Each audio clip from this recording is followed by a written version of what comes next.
Hey, I got Gene Hartman here. He's assistant coach over at Oklahoma Wesleyan. Just got here today to Kansas City. We're right across the street. Right over there is the Municipal Auditorium. How excited are you?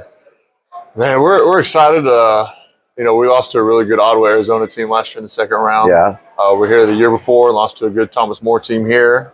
The year before that, we lost to a good LC State team. I actually had to miss the game because my wife gave birth to our first child. So I had to leave that game, didn't get to participate in it.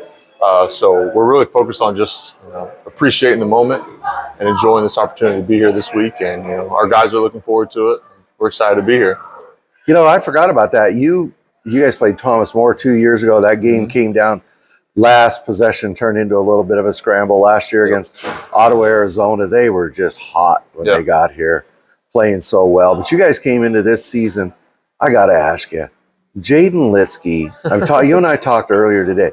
I think he's one of the most consistent players in the country. I pull numbers every night. And how many double-doubles do you think he has?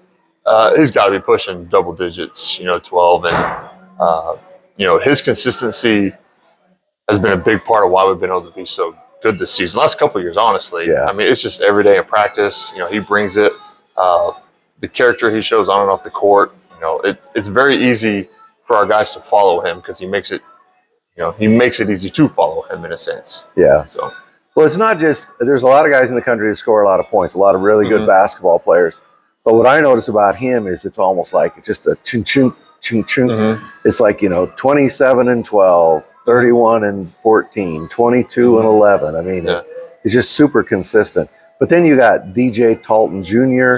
and Dylan Phillip. Dylan, who are always right there too. So you got the three big scores, and you got a great cast around them. Just talk about your team. I love our guys. We're very spoiled as coaches. Like the character of our guys, they show up every day. They want to work. They get along with each other. They hang out off the court a ton. Caleb Stokes is a two-time honorable mention All-American. And I forgot him. Taylor Miller's been here. This is his third trip to Kansas City. And then they made the Sweet 16 as freshmen. Beat Spring Arbor before COVID shut them down. So a lot of experience, and they've done a great job, setting the tone for the younger guys as well. Because we play, two redshirt freshmen, two sophomores off the bench as well, and then another freshman gets some time as well. So, those guys have done a great job of kind of, showing those guys, what work looks like, and setting the tone in that sense, and enjoying the work. So Coach, weren't you telling me earlier that Litsky's a junior? Yeah, he'll have his COVID year next year. He's have his COVID year. Yeah, we're glad. So a lot of people are excited about that. Yeah. When you go and you play basketball at Oklahoma Wesleyan, number one, you better be a pretty good basketball player, but you better be a certain kind of person.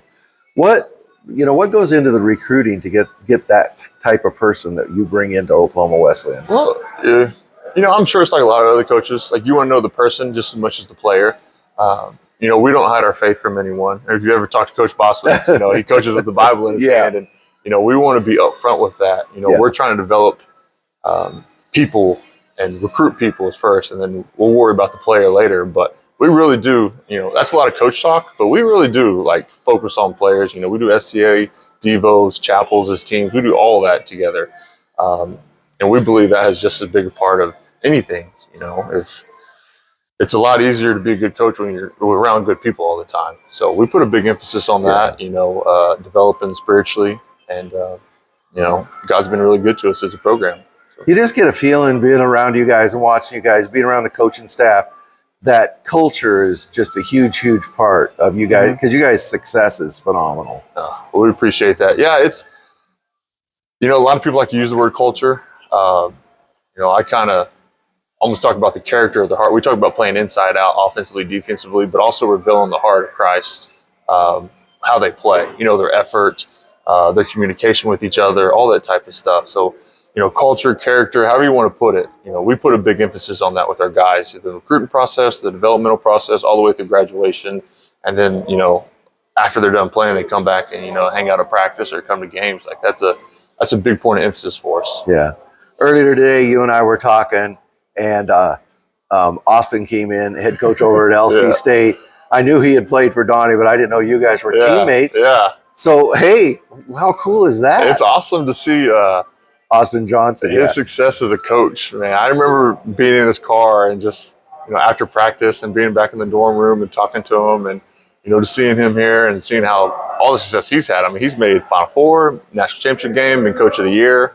I mean, he's a stud. I mean, there's no way around it. And, I know his family. They're all great people. Excited to see them this week as well. Yeah. So I'm very happy for him. And he's playing a conference opponent. So it should be an interesting game. Who are they playing? They play Evangel Thursday night. Oh, that's right. So it's going to be, they're kind of the two of the darlings here. We play Central Baptist, who's a 14 seed. Evangel's a 15 seed.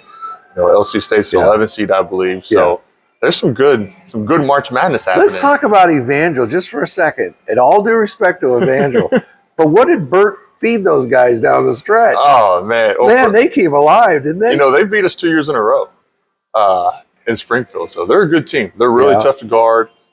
They have good stuff. It's simple stuff, but it's really, really, really good detailed stuff. Their crowd was awesome. Pritchett's he's an All-American. Yeah. He's good. Yeah. He's the real deal. And they got a good, their post players are physical.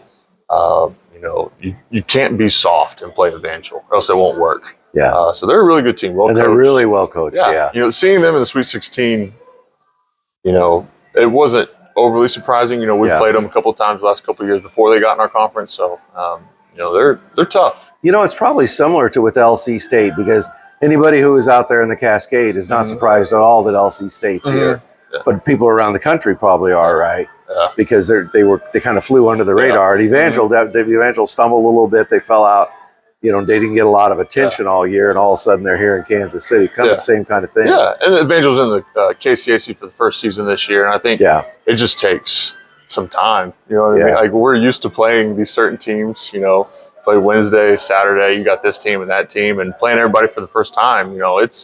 It's a lot harder to scout. You say that. I'm going to talk to Coach Capel on Friday morning. Anyway, I was going to ask him that if that kind of gave him a little bit of a bumpy start, because it is different when you switch conferences and the whole schedules and the opponents change and the gyms change. And yeah.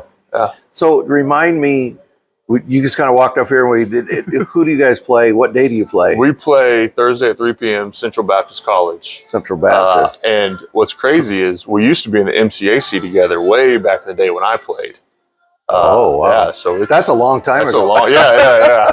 So when Austin and I played, we went to Central Baptist a couple different times, and a loud gym. So it's cool to play them. Is it one of those interesting places to play? Yeah, every place is interesting to play, I feel like, but they're really good. I can't get coach to go on that. They're a good team. They got some good athletes, some good playmakers. They shoot the ball really well, quick. So it's going to be a good. Talk about flying under the radar. That whole conference, nobody paid that much attention to them. That American Midwest. Yeah. And then Columbia goes up. Indiana Wesleyan barely survives 2 overtimes. Yeah. And then now Central Baptist is here. We went to Indiana Wesleyan 3 years ago, and we didn't do that good. I think we lost by like 25 or something. So I know how hard it is. It's a tough place to play. Yeah, they're good.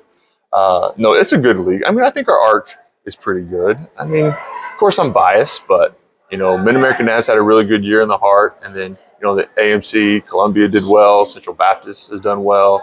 So there's good basketball all across the country. Honestly, it's just, it's the game's growing and it's good. So it's Tuesday early evening as we're speaking. What do you do to keep the guys focused? Give them a little bit of freedom, let them settle down, but keep a leash on them a little bit. Yeah, I think all season you build habits. We go on road trips and stuff, and you build these habits, August, September, up until now. And now you kind of just have to trust your habits. Your habits are getting exposed. So you hope and pray you establish good habits all season. But, they'll watch some film on their own. We had practice earlier today. We'll go eat here with our sponsor here in a little bit. Nice. So it's a little bit of balance of free time, but also staying focused. And, we've had some, the last couple of times we've been here, we've ended on a loss. So I think they're very determined to do everything they can to change that. Does the team give you the sense they're a little bit hungry? Yeah, maybe that's the wrong word. No, I think they're ready to go and just excited for the challenge. And we know there's really good teams out there. Yeah. You know, I mean, all 16 teams are here for a reason. But I think they're just excited to compete. You know, that's one of the things we really try to focus on is, you know, we talked about recruiting guys earlier as competitors. You know, if guys competed, no matter how small they are, how big they are, how fast they are, but, you know, if they're going to fight for a loose ball or, you know, fight for a rebound and just compete, like that will take you a long way. So, Absolutely. You know, we talked about character, but, you know, being competitive is a big part of that character as well. So, well, Gene, I appreciate you coming down here on kind of a moment's notice. I just texted him a minute ago, and he says, "Why don't I run down there right now? Really glad we get you on. Wish you luck as you get going in the tournament. Thanks a lot. I appreciate all your coverage. Thank you very much. Thank you, Gene Hartman, Oklahoma Wesleyan assistant. Thank you.